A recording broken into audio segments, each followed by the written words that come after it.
नमोस्तु रुद्रेन्द्र यमादेवेन्द्र नमोस्तु चंद्रार्थ मरुद्रेन्द्र नमोस्तु यारुக்கு சொல்றாங்க ராம லக்ஷ்மண ஜனகதனி சீதை அப்புறம் ருத்ரன் இந்திரன் யமன் சந்திரன் அர்த்தன் மருத்ரேந்திர 9 பேர் சொல்றாங்க. அதனால் ஒவ்வொரு தடவையும் ராம ராமன் கேட்டார். இந்த 9 தெய்வங்களுக்கு நாம் நமஸ்காரம் சொல்றோம். இப்படிப்பட்ட ஒரு நமஸ்காரத்தை செய்திருந்தால் ஹனுமன் சீதை தேடி வெற்றிகரமாக திரும்பி வருகிறார். இப்பொழுது இந்த சரித்திர சான்றுகளை ராமாயணம் உண்மையாக நடந்தது என்ற சரித்திர சான்றுகளை நான் தேடி வெற்றிகரமாக வர வேண்டும் என்று ஹனுமனையும் நான் நமஸ்கரித்துக் கொண்டேன். இங்கே நளினியாக வந்திருக்கும் நம்முடைய தலைவர்களை நமஸ்கரித்துக் கொண்டேன். என்னுடைய இந்த பிள்ளைகளை உங்களிடம் கொண்டு செல்வதற்காக ஒரு மேடையை அமைத்துக் கொடுத்த விவேகமானது திரு மணியன்ஜி அவர்கள் அனைவருக்கும் நமஸ்காரம் தெரிவித்துக் கொண்டேன். இந்த மேடை என்னதான் அப்படின்றதுக்காக தெரிந்து கொள்வதற்காக ராமரை போன்ற முகங்களோடு நீங்கள் வந்திருக்கீங்க. ராமரை மலரச் செய்திட்டு வந்தவர்கள்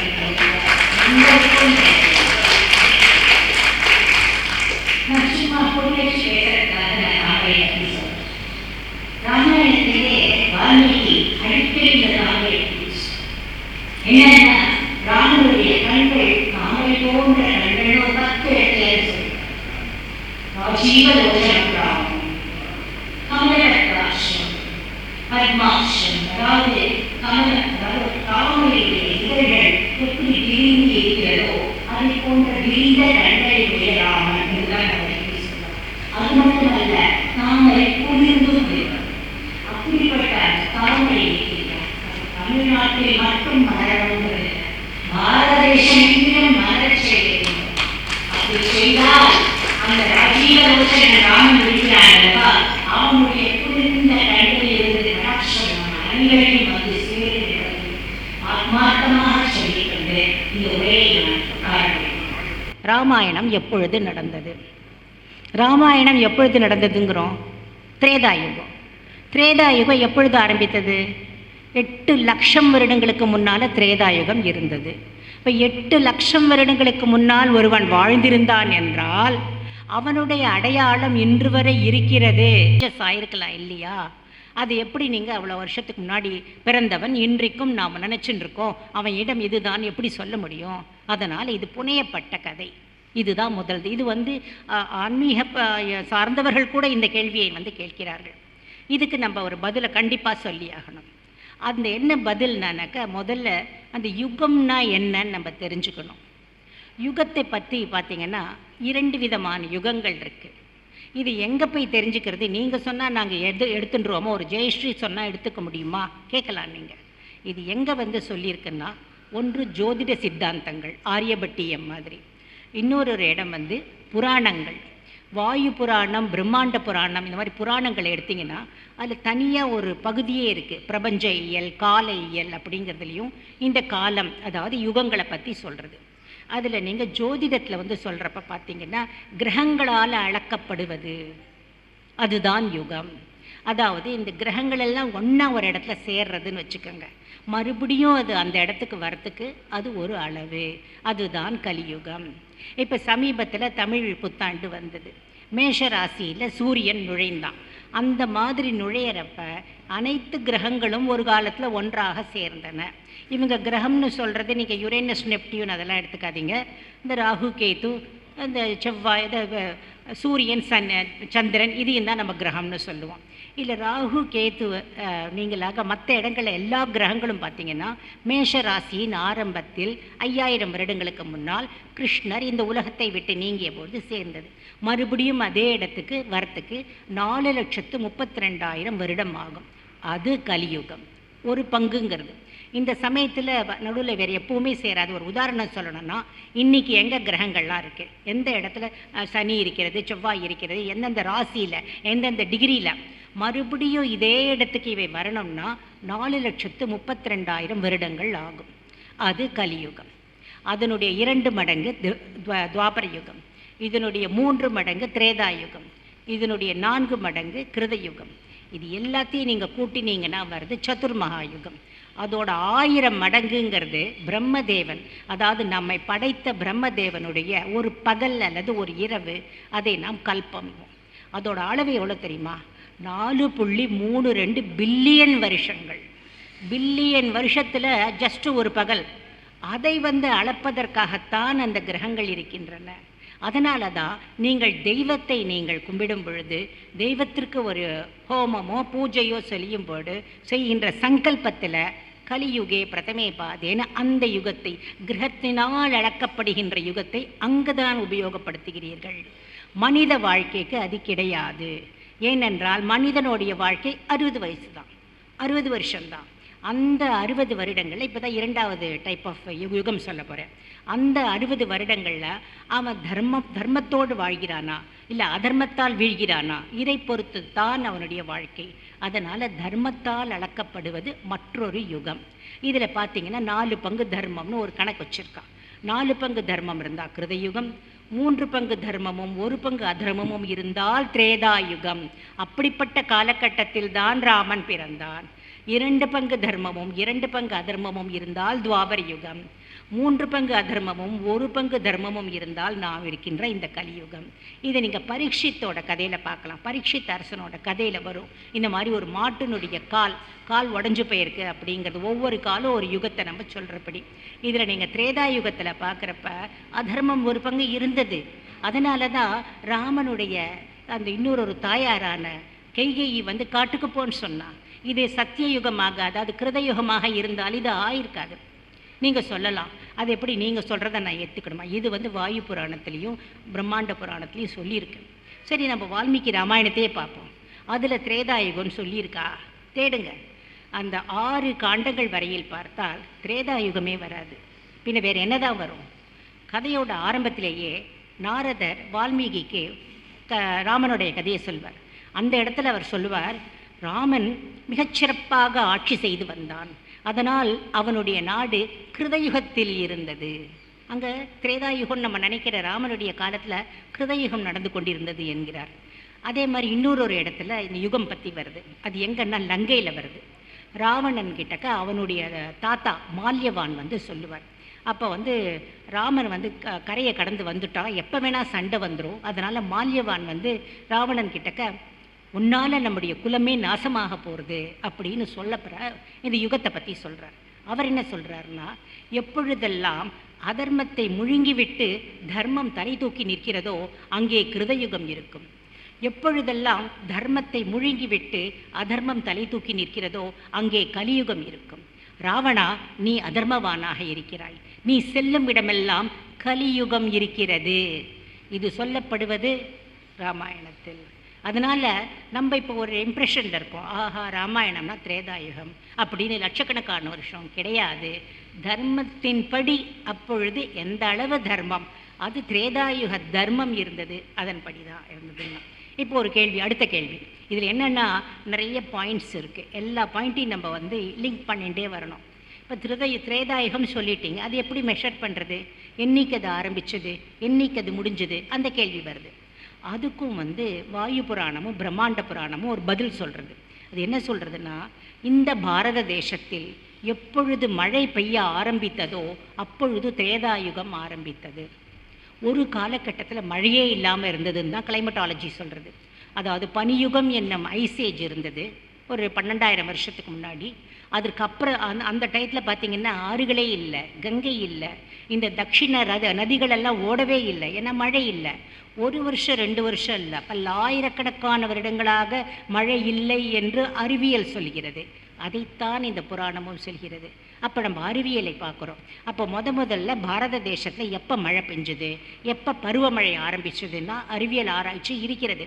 அதன்படி பார்த்தால் இன்றைக்கு 11,500 வருடங்கள், அதாவது 9500 BCE, கிமு 9500 அல்லது இன்றிலிருந்து 11,500 வருடங்களுக்கு முன்னால் மழை பெய்ய ஆரம்பித்தது.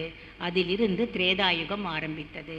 அந்த திரேதாயுகத்தில் எப்பொழுது ராமன் பிறந்தான் அப்படின்னு நம்மளுக்கு தேடுறதுக்கு வால்மீகி நமக்கு வந்து கஷ்டமே கொடுக்கல. அவரே வந்து எங்கெங்கே எந்தெந்த பிளானட் இருக்குது, அந்த டயத்தில் எந்தெந்த பஞ்சாங்க ஃபீச்சர், அதாவது எந்த மாதம் நட்சத்திரம் திதி எல்லாத்தையும் அவரே கொடுத்துட்டார். அவர் வந்து இந்த 9 கிரகங்களில் ராகு கேதுவை எடுத்துருங்க, அதுக்கப்புறம் வந்து புதனை பற்றி சொல்லலை, 6 கிரகங்களோட இடத்த சொல்கிறேன்.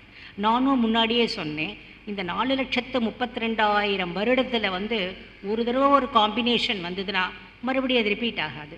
அதனால் இந்த காம்பினேஷனை இன்றைக்கு இருக்கிற கணினி மூலமாக நாம் தேடினால் நமக்கு டைம் கிடைக்கிறது. அது 5114 கிமு. அதாவது இன்றிலிருந்து 7318 வருடங்களுக்கு முன்னால் வால்மீகி சொல்கின்ற அந்த கிரக சூழ்நிலைகளும் அந்த பஞ்சாங்க அமைப்புகளும் ஒன்றாக இணைகின்றன. அதனால் ராமன் பிறந்தது கிமுங்கிறத நம்ம இப்போ பொதுயுகம் முன்னால்னு சொல்கிறோம். கிமு அல்லது போமு 5114 வருடம் ராமன் பிறந்திருக்கிறான் என்பது நமக்கு தெளிவாக இருக்கிறது. அதுதான் அதனுடைய லோவர் எண்டு. ஏன்னா திரேதாயுகத்தோட சந்தியில் பிறந்தான். இதை பற்றி ஃபர்தராக வேணும்னா உங்களுக்கு எவிடன்ஸ் வேணும்னா மகாபாரதத்தில் தான் இந்த முனிவர்கள்லாம் பேசிக்கிறப்ப திரேதாயுக சந்தியில் பரசுராமர், துவாபர யுக சந்தியில் வந்து மகாபாரதம் போர் நடந்தது. அது எங்கே வச்சு சொல்கிறாங்கன்னா குருக்ஷேத்திரத்தை வச்சு சொல்லுவாங்க. இன்றைக்கும் குருக்ஷேத்திரம் இருக்குது. ஆனால் அன்றைக்கி குருக்ஷேத்திரத்துக்கு பேர் சமந்த பஞ்சகம்னு பேர். அதில் 5 குளம் இருக்குமா. அந்த 5 குளத்துலேயும் ரத்தம், அதாவது க்ஷத்திரியர்களை அழித்ததுனால, பரசுராமர் க்ஷத்திரியர்களை அழித்ததுனால அந்த அவர்களுடைய ரத்தம் வந்து நிரம்பின குளம் திரேதாயுக சந்தியில். ஏன்னா பரசுராமரும் ராமரும் ஒரே காலகட்டத்தில் அந்த திரேதாயுக சந்தியில், அங்கே தான் அந்த திரேதாயுக சந்தி வருகிறது. ராமாயணத்தில் வரவில்லை. ராமாயணத்தில் ராமன் தர்மவான், அவன் அப்போ இருந்த தர்மம் இதை தான் சொல்கிறது. பின்னாடி வந்த நூல்களில் தான் திரேதாயுகம்னு நம்ம அது வந்து ஆஹா திரேதாயுகம்னா 8 வருஷம் முன்னாடி, 8 லட்சம் வருஷம் முன்னாடி, 8 லட்சம் வருஷம் முன்னாடின்னு நம்மளும் சொல்லிட்டு அதை வந்து நாம் வந்து அதுக்கான கிரிட்டிசிசத்தையே நம்ம வந்து வாங்கிட்டு இருக்கோம். இந்த இதில் தான் வந்து ராமர், அதாவது பரசுராமரோட காலம் திரேதாயுக சந்தி, அதே சமந்த பஞ்சகம், அதே போல் 5 குளங்களும் மகாபாரத காலத்திலும் இருந்தது. அங்குதான் குருக்ஷேத்திர போர் நடந்து அங்கேயும் அந்த போரில் இறந்தவருடைய ரத்தம் இருந்தது. இன்றைக்கி இருக்காது. இன்றைக்கி குருக்ஷேத்திரத்தில் எந்த இடத்துல போர் நடந்ததுன்னே நமக்கு தெரியாது, நம்மளால் கண்டுபிடிக்க முடியல. குருக்ஷேத்திரம்னு ஒரு ஊருக்கு மட்டும் தெரியும். அதில் சமந்த பஞ்சகம்னு 5 குளம் இப்போ இருக்கா? ஏன்னா 5000 வருடம் ஆயிடுத்து மகாபாரத போர் நடந்து. இதனால் ஜியோலாஜிக்கல் சேஞ்சஸில் அந்த இடமெல்லாம் இப்போ இல்லை. ஆனால் அன்றைக்கு இருந்ததுன்னா அதுலேருந்து என்ன தெரியுது? ராமாவதாரத்துக்கும் கிருஷ்ணாவதாரத்திற்கும் அதிகமாக இடைவெளி கிடையாது. இன்றைக்கு 7000 வருஷம் முன்னாடி ராமன் பிறந்தான்னா இன்றைக்கு 5000 வருஷம் முன்னாடி கிருஷ்ணன் இருந்தான். 2 பேருக்கு நடுவில் 2000 வருஷம்தான் கேப்பு. அது எப்படி 2000 வருஷம்தான் அப்படின்னா துவாபர யுகம் இருந்ததான்னா தர்மம் அவ்வளோதான். அப்போ 2 பங்கு அதர்மம் இருந்தது, 2 பங்கு தர்மம் இருந்தது. அதனால தான் வந்தது. அதனால் இந்த யுகம் விஷயத்தில் நீங்களும் ஒரு கிளாரிட்டியோடு இருங்க. யார் கேள்வி கேட்டாலும் அதற்கு இந்த பதிலை சொல்லுங்கள். அடுத்தது 2வது கேள்விக்கு வரேன். 2வதாக வந்து எதிர்ப்பாளர்கள் சொல்கிறது என்னன்னா, வானரர்கள் யார் அப்படின்னு ஒரு இனம் இருந்ததா? அப்படி ஒரு இனம் இருந்ததுன்னா ஏன் ஒரு எவிடன்ஸ் இல்லை? ராமாயணத்துக்கு முன்பும் இல்லை, ராமாயணத்துக்கு பின்பும் இல்லை. அதுவும் நான் வந்து இப்போ 7000 வருஷம் முன்னாடி தான் ராமாயணம் நடந்திருக்குன்னு சொன்னேன்னா எங்கேயாவது ஒரு தொல்பொருள் ஏதாவது ஒன்று கிடைக்கணும், இல்லை ஒரு ஃபாசில் கிடைக்கணும். 7000 வருஷம் தானே, கிடைக்கலையே எப்படி அப்படின்னு கேட்டாங்கன்னா அவங்களுக்கு ஒரு பதில் நான் சொல்கிறேன். வானரர்கள் அவர்கள் குரங்குகள் அல்ல, ஒரு இனம் அல்ல, அவர்கள் மனிதர்கள்தான். மனிதர்கள்தான் குரங்குகளைப் போல வேடமிட்டிருந்தார்கள். இதை நான் சொல்லவில்லை, கல்வெட்டுகளில் இருக்கின்றன. இப்போ கல்வெட்டு சான்று என்னன்னு பார்ப்போம். இந்த நான் சொல்கிற போகிற கல்வெட்டு வந்து ancient Karnataka history of Tuluva அப்படின்னு ஒரு புக் இருக்குது. Ancient Karnataka history of Tuluva volume 1 நெட்டில் போடுங்க. அதனுடைய மொத்த இதுவும் வந்து டிரான்ஸ்கிரிப்டும் வருது. அதில் வந்து 6ஆம் நூற்றாண்டிலிருந்து 16ஆம் நூற்றாண்டு வரை துளு தேசத்தில் ஏற்பட்ட கல்வெட்டுகளை டாக்குமெண்ட் பண்ணியிருக்காங்க. அதில் ஒன்று வந்து 6ஆம் விக்ரமாதித்தனுடைய 38ஆம் வருடத்தில் வெளியிடப்பட்ட ஒரு கல்வெட்டு 1112ஆம் வருடம். அதில் வந்து ததிகன் என்பவனுக்கு இவன் ஏதோ கொடுக்குறான். அதை பற்றி சொல்கிறப்ப இந்த ததிகன் யார் என்று சொல்கிறப்ப பரசுராமர் க்ஷத்திரியர்களை தேடிக்கொண்டு அவர்களை அழிப்பதற்காக இந்த கிஷ்கிந்தா இந்த பகுதியில் வந்தப்ப சில க்ஷத்திரியர்கள் அவரிடமிருந்து தாங்கள் தப்பித்துக் கொள்வதற்காக இங்கிருந்த குகையில் ஒளிந்து வாழ்ந்தார்கள். அவர்கள் வம்சத்தில் பிறந்தவன் வாலி. வாலியில் வம்சத்தில் பிறந்தவர்கள் பப்புராக்கள். இந்த ததிகன் பப்புரா வம்சத்தைச் சேர்ந்தவன். இதற்கு என்ன சொல்றீங்க? பப்புரா என்பது பலிபுரா, அதாவது வாலிய பலின்னு தான் எழுதுறது வழக்கம் சமஸ்கிருதத்தில். வாலிபுரம் அல்லது பப்புரம், அந்த வாலி இருந்த குகையே வாலி குஹே ஆர் பலி குஹே, பெலகவி, பெலகவின்னு இன்னைக்கு ஆயிருக்கு. இன்றைக்கி பெலகவி அப்படின்னு கர்நாடகாவில் ஒரு இடம். It is at the foothills of Western Ghats. அங்கே தான் வந்து ராமன் வந்து ஹம்பியில் மீட் பண்ணலை, அங்கே தான் மீட் பண்ணுறான் நம்ம சுக்ரீவனை. அதுக்கப்புறம் அந்த மழை காலத்தில் அந்த மலையில் தான் போய் உட்காடுறான். அங்கேருந்து தான் கிளம்பி வந்து ராமேஸ்வரத்துக்கு அவர் வருகிறார் அவர். ஸோ இந்த பெலகவியில் இது மட்டும், இது ஒரு எவிடன்ஸ் மட்டும் இல்லை. இந்த பப்புரா வம்சத்தில் பிறந்தது புலிகேசியோடைய மனைவியான துர்லபா தேவி. அதுக்கும் கல்வெட்டு ஆதாரம் இருக்கிறது. அவளும் தன்னை ஆதிவாலி வம்சத்தில் வந்தவள். இது எப்பொழுது? 1000 வருஷத்துக்கு முன்னாடி. அதே மாதிரி இன்னொருத்தி நாகையிக்கா என்பவள், அவனும் அப்படி தான் சொல்லியிருந்தாள். ஸோ 1000 வருஷம் முன்னாடி மட்டும் மக்கள் நாங்கள் வாலியின் வம்சத்தில் வந்தவர்கள் என்று சொல்லிக்கிறப்ப நம்ம எப்படி வாலியை போய் ஒரு குரங்குன்னு சொல்ல முடியும்? அப்போ என்ன ஆயிருக்கு? அந்த குகையில் ஒழிஞ்சின்னு இருந்திருக்காங்க. அங்கேருந்து வந்து வெளியில் வரணும், அந்த வேடம் விட்டுருக்காங்க. அங்கே பயந்துண்டு பரசுராமனுக்கு வெளியில் வரணுன்னாக்கா நம்ம வந்து காட்டில் தரையில் நடக்கிறத விட மரத்தில் குதிக்கிறது தான் பெட்டர். வாலியும், ஏன்னா வாலியோட பேரே வாலிண்ட, வாலின்னா வாலிண்டா, வாழ்ந்தான் அர்த்தம். வாலை உடையவன், அதனால் வாலியவன், அதான் அவனுக்கு அவன் பேருக்கு அர்த்தமே. அதனால் வாலை கட்டின்ட்டு ஈஸியாக மரத்துக்கு மரம் அவங்களால தாவ முடியும். அதனால தான் ஹனுமனுக்கும் பாருங்கள், வாலை நீட்ட முடியும், வாலை குறைக்க முடியும். அந்த வாலில் ராவணன் நெருப்பு வச்சப்போ கூட அவனுக்கு ஒன்றும் ஆகலை, ஏன்னா அது ஆர்டிஃபிஷியல் டெய்ல் அது. இதனால் நான் வந்து ஆன்மீகத்தை சார்ந்து பேசலை, இதனால் மக்களுடைய மனதை புண்படுத்திட்டேன்னு தயவுசெய்து நினைக்காதீர்கள். நாம் உள்ளதை உள்ளபடி அறிவோம்.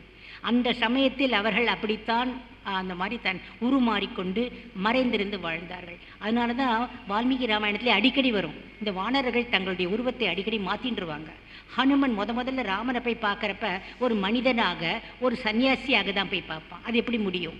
ஸோ மனிதன் அப்பப்போ மாற்றிக்கிறான். அதுக்கேற்ற மாதிரி பார்த்தீங்கன்னா சுக்ரீவனோட அப்பா பேர் வந்து ரிக்ஷராஜா. ரிக்ஷன்னா கரடின்னு அர்த்தம். அது எப்படி ஒரு குரங்கோட அப்பா கரடியாக முடியும்? கரடி வேஷம் போட்டுருந்தாங்க. சம்பாதி, ஜபடாயு அவங்களாம் கழுகு வேஷம் போட்டுட்டாங்க. ஸோ மறைஞ்சிருந்தாங்க. என்னைக்கு வந்து பயம் இல்லையோ ராமன் வந்து விட்டான், அப்போ வந்து மறுபடியும் பழையபடி அவர்கள் மனித வாழ்க்கைக்கு திரும்பியிருக்காங்க. அதனால தான் எவிடன்ஸ் எதுவும் இல்லை. இது நீங்கள் எப்படி இதுக்கு ஃபர்தர் எவிடன்ஸ், ஏன்னா எந்த ஒரு விஷயத்தையும் சொல்கிறப்ப ஃபர்தர் எவிடன்ஸ் ஏதாவது கிராஸ் ரெஃபரன்ஸையும் நம்ம வந்து தேடணும். அதுதான் பர்ஃபெக்ட் ரிசர்ச். அதில் பார்த்தீங்கன்னா இன்றைக்கு முண்டாஸ்ன்னு ஒரு பழங்குடியினர் கேள்விப்பட்டிருப்பீங்க. அந்த முண்டாஸில் வந்து ஒரு குறிப்பிட்ட பகுதியினருக்கு பேர் ஒரவான்னு பேர். ஒரவான் அப்படிங்கிறவங்க அவங்க சொல்கிறாங்க, எங்களுடைய முன்னோர்கள் வானரர்கள், அவர்கள் ராமனுடன் சேர்ந்து ராவணனை அந்த யுத்தத்தில் ஈடுபட்டவர்கள். அந்த வானரா அப்படிங்கிறத ஒரவான். வானரான்னாலே வனத்தில் உள்ள நரன், நரன்னா மனுஷன், வனத்தில் வாழ்ந்த மனிதர்கள் அவர்கள், அப்படிதான். அது பிற்காலத்தில் ஒரவான்னு உங்களுக்கு ஆயிருக்குன்னு தெரியுது. அந்த ஒரவானில் நிறைய வார்த்தைகள் பேரெல்லாம் வருது. இதெல்லாம் இப்போ டைம் ஆகிடும், அதனால் அதில் போகலை. இதில் என்ன நான் சொல்ல வரேன்னா, வானரர்கள் என்பவர்கள் இனமல்ல, மனிதர்கள் தான். அதனால் ராமாயணமும் உண்மையாக நடந்த ஒரு கதை. இப்போ இந்த 2 கொஷினை நம்ம முடிச்சிட்டோம். மற்ற சான்றுக்கு வருவோம். அதில் முதல்ல நம்ம எதை எடுத்துக்கலாம்? நீங்களே ஏதாவது சஜஸ்ட் பண்ணுறீங்களா? ராவணனை எடுத்துப்போமா? ஏன்னா ராவணன் தான் நம்மளுடைய தமிழ்நாட்டில் இருக்கிற நம்ம எதிர்ப்பாளர்களுக்கெல்லாம் ரொம்ப பிடிச்ச ஆள். அவனை திராவிட அரசன், அவன் தமிழன், அவன்தான் எங்களுக்கு எல்லாம் அப்படின்வாங்க. அந்த திராவிடன் நிஜமாவே திராவிட அரசனா, அதாவது ராவணன் தமிழனா, தமிழர்களுக்கு நல்லது செய்தவனா என்றெல்லாம் நீங்கள் பார்த்தீங்கன்னாக்கா, இதுக்கும் நான் ஒரு கல்வெட்டு சான்று கொடுக்குறேன். பாண்டியர்களுடைய கல்வெட்டு சின்னமனூர் கல்வெட்டுன்னு 1000 வருடங்களுக்கு முன்னால் எழுப்பப்பட்டது. இந்த கல்வெட்டில் இவங்க எப்போவுமே ஒரு நல்ல காரியம் என்ன செய்வாங்கன்னா, தங்களுடைய பரம்பரையை கொடுப்பாங்க. எனக்கு முதல்ல அந்த ராஜா இருந்தால் அவன் பிள்ளை, அவன் பிள்ளை, அவன் பிள்ளைன்னு வரிசையாக கொடுக்குறப்ப, எங்களுடைய முன்னோர் ஒரு பாண்டியன், அவங்கிட்டக்க ராவணன் பயந்து கொண்டு சமாதான உடன்படிக்கை செய்து கொண்டான். இதில் ஒரு என்ன தெரியுமா இவங்க பண்ணிடுறாங்க, அந்த பேரை சொல்ல மாட்டாங்க. ராவணன்ற பேர் சொன்னாங்க, அந்த ராஜா பேர் என்ன அது கொடுக்கல. யூஸ்வலாக அது வந்து நம்ம தான் கண்டுபிடிக்கணும், நம்மளோட மூளைக்கு அவங்க வேலையை வச்சுருவாங்க. அந்த இடத்துல என்ன வார்த்தை வருதுன்னா, தசானனன் சந்தீப ரக்ஷகார. தசானனன் என்பது 10 தலையை 10 முகங்களை உடைய ராவணன் ஒருத்தனுக்கு தான் அந்த மாதிரி அந்த பெயர் உண்டு, தசானனன். அவன் வந்து இவனிடம் சமாதானம் செய்து கொண்டான். அப்போ இவன் யாருன்னு தேடினீங்கன்னா இது 1000 வருஷம் முன்னாடி எழுதப்பட்டது. 2000 வருஷம் முன்னாடி காளிதாசர் ரகுவம்சம் எழுதினார், தெரியும் இல்லையா? அந்த ரகுவம்சத்துலேயும் அவர் வந்து ரகுவில் ஆரம்பித்து ராமனுடைய முன்னோர்கள் வரிசையாக அதில் கொடுக்குறப்பையும் அங்கேயே இந்த பாண்டியனோட ஐடென்டிட்டியை அவர் நமக்கு கொடுத்துட்றார். அது எப்படின்னா, ராமனுடைய தாத்தா அஜன்னு பேர், அவனுடைய கல்யாணத்தை அதில் வந்து டிஸ்கிரைப் பண்ணுறாங்க. ராமனுடைய பாட்டி பேர் வந்து இந்துமதின்னு பேர், அவளுக்கு வந்து கல்யாணம் சுயம்வரம். அந்த சுயம்வரத்துக்கு பல ராஜாக்களும் வராங்க, அதில் பாண்டியனும் வருகிறான். அந்த சுயம்வரத்தை பற்றி காளிதாசர் டிஸ்கிரைப் பண்ணுறப்ப அந்த பாண்டியன் வருகிறான் என்று அந்த ஃப்ரெண்டு சுனந்தா ஒவ்வொருத்தரையா அப்பேற்பட்டவன் இப்பேற்பட்டவன் நான் வந்து சொல்கிறப்ப இந்த பாண்டியனை, இவன் எப்பேற்பட்டவன் தெரியுமா? ராவணன் இருக்கான் இல்லையா, ராவணன் அவன் இவன்கிட்டக்க பயந்துன்னு இருந்தான். ஏன்னா இவன்கிட்டக்க பிரம்மோஸ்திரம், அதாவது பிரம்ம சிரோ அஸ்திரம் அப்படிங்கிற பிரம்மாஸ்திரம் இருந்தது. இதனால் தன்னுடைய நாட்டை அழிச்சிருவானோன்னு பயந்துண்டு ராவணன் இவன் கிட்டக்க சமரசம் செய்து கொண்டான். எங்கேண்டு எங்கே நம்ம வந்து லிங்க்கு கிடைக்கிறது பாருங்க. தெய்வம் வந்து எல்லாத்தையும் சொல்லியிருக்கு. இப்போ இன்றைக்கு இதுக்கு சரியா தவறா அப்படின்னு நம்ம நினைக்கிறோமே, இங்கே சின்னமனூர் செப்பேட்டை மட்டும் நம்மளுக்கு நம்ம தமிழ்நாட்டுக்காராக பேசின்னு இருக்கோம். கொஞ்சம் நம்ம ரகுவம்சம் அந்த மாதிரி வட இந்திய இலக்கியங்களையும் படிக்கணும். அப்போ தான் நமக்கு தெரியறது, அடாடா அங்கேயும் சொல்லியிருக்கிறார். அதையும் இதையும் நம்ம வேலை, ஏன் வேலை இந்த புள்ளிகளை இணைப்பது தான். ஆஹா இங்கே சொன்னார், ஆஹா அங்கேயும் சொல்லியிருக்காரு, அப்போ இது உண்மைதான். அப்போ ஒரு கேள்வி வருது, ராமனுக்கு தாத்தா காலத்தில் இது, அப்போ போய் ராவணன் அவ்வளோ வருஷம் வாழ்ந்திருப்பானா? ராவணனுக்கு எவ்வளோ வயசாகிருக்கும் அப்போ சீதையை கடத்தின்னு போகிறப்ப? இது ஒத்துக்கிறபடி இருக்கா? சும்மா புனையப்பட்டதுன்னு சொல்லலாமேலாம். அது ஒரு பொய்டிக் லைசன்ஸ், அவ்வளோதான் அந்த கவிஞருக்கு. ஆனால் பாண்டியன் கிட்டக்க இந்த மாதிரி ராவணன் பயந்திருக்கிறான் என்பது உண்மையாக இருந்தால்தான் இப்படி அவர்கள் எழுதியிருப்பாங்க. ராவணன்னா என்ன? ராவணனுடைய பொண்டாட்டியை தூக்கின்னு போனவன். அப்படிப்பட்ட ராவணனையே இவங்க கண்ட விரலை விட்டு ஆட்டினா அப்படிங்கிறது ஒரு பெரிதாக பேசப்பட்ட ஒரு பொருளாக அன்று இருந்திருக்கிறது.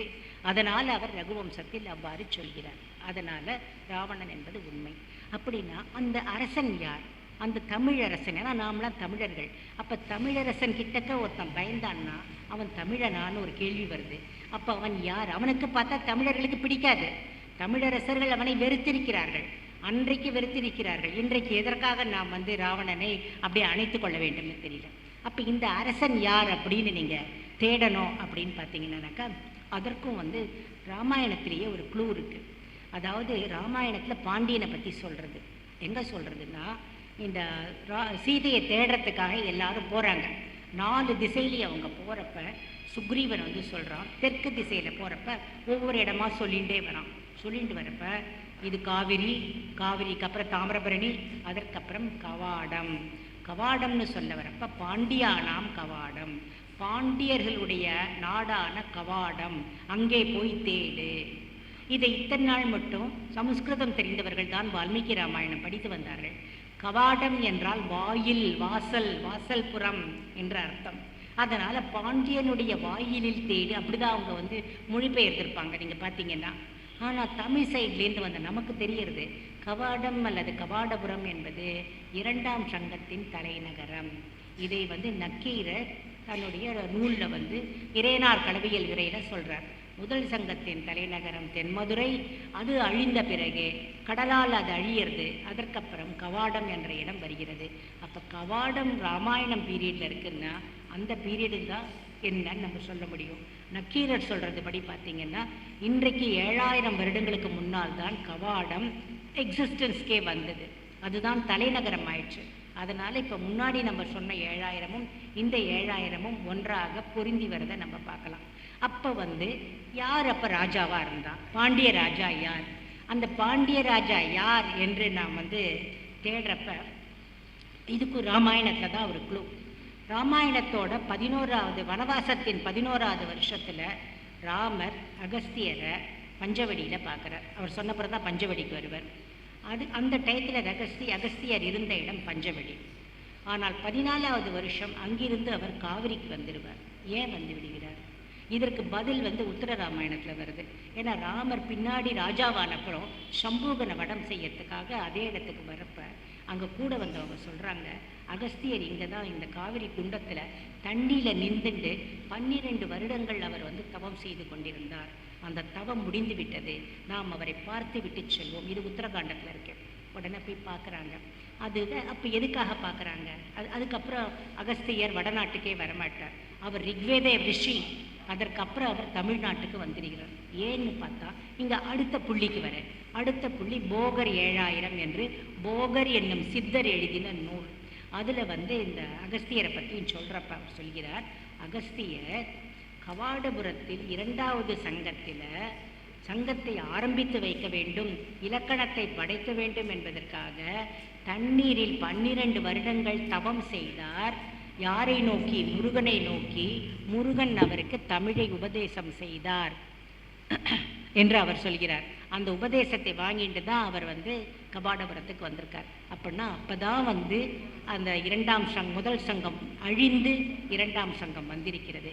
அப்போ 1ஆம் சங்கத்தின் கடைசியில் இருந்த அரசன் யாரோ அவன்தான் ராவணனுக்கு எதிரியாக இருந்தவன். அந்த அரசன் பெயர் கடுங்கோன். இதுவும் நக்கீரர் சொல்கிறார். அது மட்டுமல்ல, பெரியாழ்வார் கொன்னவில் கோன் நெடுமாறன்னு அடிக்கடி சொல்லுவார். அது மட்டுமல்ல, 2 சங்கப்புலவர்கள் பொன்னவில் கோன் நெடுமாறனுடைய அரசவையில் திருவள்ளுவர் இருந்தார். திருவள்ளுவர் எப்பொழுது வாழ்ந்தார் என்பதை அங்குதான் நீங்கள் பார்க்குறீங்க. அந்த முதல் சங்கத்திலேயே இருந்து திருவள்ளுவர் காலத்தில் சங்கம் அதாவது நாடே அழிந்திடுறது. அங்கிருந்து மயிலாப்பூருக்கு ஷிஃப்ட் பண்ணுறாங்க. அப்பொழுதுதான் ராமனுடைய அந்த வனவாசத்தின் முடிவில் தான் மயிலாப்பூர் என்னும் நகரமே நிர்மாணிக்கப்படுகிறது. இதற்கு ஆதாரம் திருமங்கை ஆழ்வார் அவர்கள் திருவல்லிக்கேணி பற்றி எழுதின பாசுரத்தில் தென்னன் தொண்டையர்கோன் செய்த நன் மயிலை. தென்னன் அப்படின்னா பாண்டியன், தென்னன் தொண்டையர்கோன் இவர்களெல்லாம் வளர்த்த மயிலை. அந்த மயிலாப்பூரில் தான் இப்போ திருவள்ளுவர் வந்து சேருகிறார். அங்குதான் அவர் திருக்குறள் எழுதுகிறார். ஆனால் அதை அரங்கேற்ற முடியவில்லை. அதனால தான் நீங்கள் எந்த சங்கத்திலையுமே திருக்குறள் அரங்கேற்றப்படவில்லை. மற்ற பாடல்கள்லாம் வரும். இவர் ஏன் அரங்கேற்றலைன்னா, இன்றைக்கி இப்போ ஏதோ ஒரு மாடல் ஆட்சி இருக்கே, அவங்க எல்லாம் என்ன சொல்லிட்டு இருக்காங்க, 2000 வருஷத்துக்கு முன்னாடி தான் திருவள்ளுவர் பிறந்தார்னு. ஆனால் திருவள்ளுவர் ராமனுடைய காலத்தினர். இதை பற்றி நான் மற்ற டீட்டெயில்ஸ் இது இன்னும் டீட்டெயில்டாக போகிறது, டைம் இல்லாதனால இப்போ சொல்லலை. இப்போ என்னுடைய வரப்போகிற புத்தகம் ராமாயணா 5114 BCEங்கிற புக்கில் இதை பற்றின மற்ற விவரங்களை சொல்கிறேன். இதிலிருந்து நம்ம மறுபடியும் ராவணனுக்கு வருவோம். அப்போ ராவணன் இருந்த இடம் எங்கே? அது லங்கை. ஆனால் இன்றைக்கி இருக்கிற ஆராய்ச்சியாளர்கள் என்ன சொல்கிறாங்க, ஸ்ரீலங்காவில் இருக்கிறது லங்கை இல்லை, லங்கை பூமத்திய ரேகை மேலே இருக்குது. இன்னொரு பக்கம் என்ன சொல்கிறாங்க, மகாநதியில் இருக்குது, இதில் நர்மதையில் இருக்குது, இதான் லங்கை, அது லங்கை இல்லை சொல்கிறாங்களா இல்லையா? எவ்வளோ பேர் இன்றைக்கி கன்ஃபியூஸ் ஆகி உட்காண்டிருக்காங்க. இந்த 100 வருஷமாக அல்ல, இந்த 20 வருஷமாக இன்னும் ஜாஸ்தியாக போயிடுது. அதுக்கு நம்ம பதில் சொல்லியானோம். இப்போ லங்கை எங்கே இருந்தது, இலங்கை எங்கே இருந்தது அப்படின்னா, இதுக்கும் நான் உங்களுக்கு ஒரு கல்வெட்டு சான்று கொடுக்குறேன். இந்த கல்வெட்டு சான்று ராஜேந்திர சோழனுடைய திருவாலங்காடு செப்பேடு, ரொம்ப கேள்விப்பட்டிருப்பீங்க. இந்த திருவாலங்காடு செப்பேடில் ராஜராஜ சோழன் தன்னுடைய அப்பாவை பற்றி சொல்கிறப்ப, அதான் அருள்மொழிவர்மன், இந்த பொன்னியின் செல்வன்னு சொல்கிறோன்னே அவன் அங்கே இதுக்கு இலங்கைக்கு போய் போர் செய்ததை பற்றி சொல்கிறப்ப ராமரை பற்றி சொல்கிறான். ராமன் வானரர்களுடைய உதவியோடு இங்கே ஒரு கஷ்டப்பட்டு அங்கே பாலத்தை கட்டி அவன் இலங்கைக்கு சென்று இலங்கையை எரித்தான். ஆனால் எங்கள் அருள்மொழிவர்மனோ கப்பல் படையை எடுத்துக்கொண்டு கடந்து இலங்கைக்கு சென்று எரித்தான். யார் பெரியவர், ராமனால் அருள்மொழிவர்மனான்னு எழுதுவார். அவன் ஏதோ கேட்டுக்கிட்டான், தங்க அப்பாவுக்கு சொல்லிக்கணும், அதனால் ராமன் பெரியவெல்லாம் தங்க அப்பான்னு. அதில் கிடைக்கிற இம்பார்ட்டண்ட் எவிடன்ஸ் என்ன, அவர்கள் கடந்தது இப்பொழுது இருக்கிற இலங்கைக்கு செல்கின்ற அந்த கடல் பகுதி தான். இலங்கை அங்குதான் இருந்தது. பல கல்வெட்டுகளிலும் மொத்த ஸ்ரீலங்காயுமே லங்கை தான் சொன்னாங்க. இலங்கை என்றால் ஆற்றிடைக்குறை என்று அர்த்தம். நம்முடைய ஆற்றிடைக்குறைனா ஆற்று இல்லாட்ட தண்ணிக்கு நடுவில் ஒரு மேடு இருந்தால் அதுக்கு பேர் இலங்கை. ஒரு நர்மதா நதி இருக்குது, அது நடுவில் ஒரு மேடு வந்துருக்குன்னா அங்கே லங்கேஸ்வரின்னு பேர் வச்சாங்க. ஈவன் மகாநதியில் அந்த மாதிரி இலங்கை இருக்கிறது. ஸ்ரீரங்கத்துக்கே இலங்கை என்று தான் பெயர். நீங்கள் வந்து இதை பார்த்தா கூட, அதாவது இந்த நிகண்டுகளை பார்த்தா கூட, ஏன்னா தண்ணிக்கு நடுவில் இருக்கணும், அதே தீவுன்றதில்ல, தண்ணினால் நடுவில் உருவான மாதிரி அந்த மாதிரி இருப்பது ஸ்ரீலங்காவில் இருக்கிற இலங்கை. நீங்கள் கேட்கலாம், அதுக்கு சிலோன்ற பேர் இருக்கு இல்லையா, அது போர்ச்சுகீசியர் வச்சது. அதற்கு சிங்களம்ன்ற ஒரு பேர் இருக்கு இல்லையா, அது விஜயன் வச்சது. அதுக்கு தாமிரபரணின்னு ஒரு பேர் இருக்கு இல்லையா, அசோகன் கல்வெட்டில் தாம்பபண்ணின்னு தான் வரும். அது வந்து தாமிர வர்ணத்தில் அங்கே வந்து மண் இருந்துதான் விஜயன் வந்தப்போ.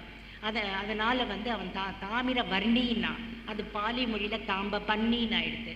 அதை வந்து கிரேக்கர்கள் மெகஸ்தனிஸ் போன்றோர் தாப்ரபோன் அப்படின்ட்டாங்க. அதெல்லாம் வடர இலங்கை. இதை பற்றி நீங்கள் தெரிந்து கொள்ள வேண்டும் என்றால் மகாவம்சத்தை படிக்க வேண்டும். புத்தர்களுடைய மகாவம்சம் ஸ்ரீலங்காவில் இருக்கிற எல்லா டீட்டெயில்ஸையும் அது வந்து கொடுக்கறது. அந்த மகாவம்சத்தில் என்ன சொல்கிறதுன்னா, இந்த வடக்கு இப்போ 2 பகுதி தான் ஸ்ரீலங்காவில் இருந்தது அப்படின்னு மகாவம்சம். இது 2500 வருடங்களுக்கு முந்தின கதை ஆச்சுங்களா. அதில் வந்து மொத்த இலங்கையுமே இலங்கைன்னு தான் சொல்கிறேன் மகாவம்சத்தில்.